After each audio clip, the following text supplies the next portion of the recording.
Bem-vindo a mais um vídeo do canal. Neste vídeo vou continuar as configurações para o usuário. As alterações serão no nome, e-mail e descrição. Em Database Migration, na tabela do usuário, vou adicionar mais dois campos, teu nome, avatar e descrição.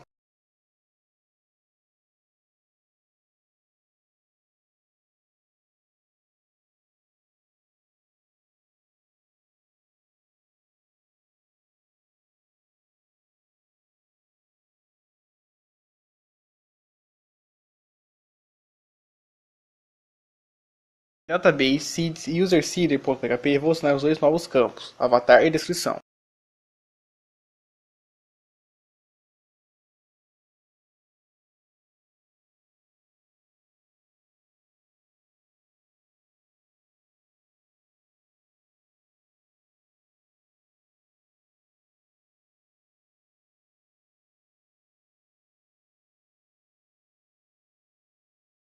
Vou utilizar três comandos. O primeiro será php args migration rollback para limpar o banco. O segundo será php args migration para criar a tabela do usuário no banco. E o terceiro será php args dbseed para adicionar usuários que estão no user seeds à tabela do usuário.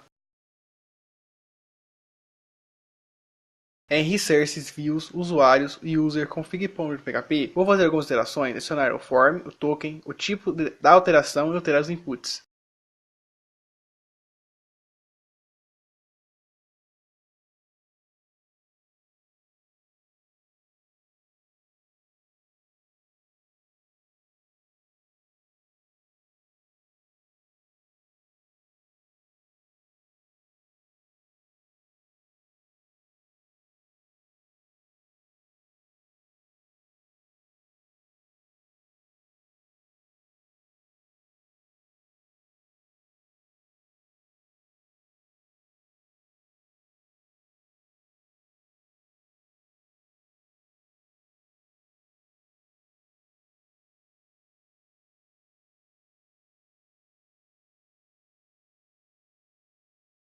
Em app http controllers usuários usercontroller.php, no case tipo nome e e-mail descrição, vou adicionar o código.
Funcionou! Até o próximo vídeo.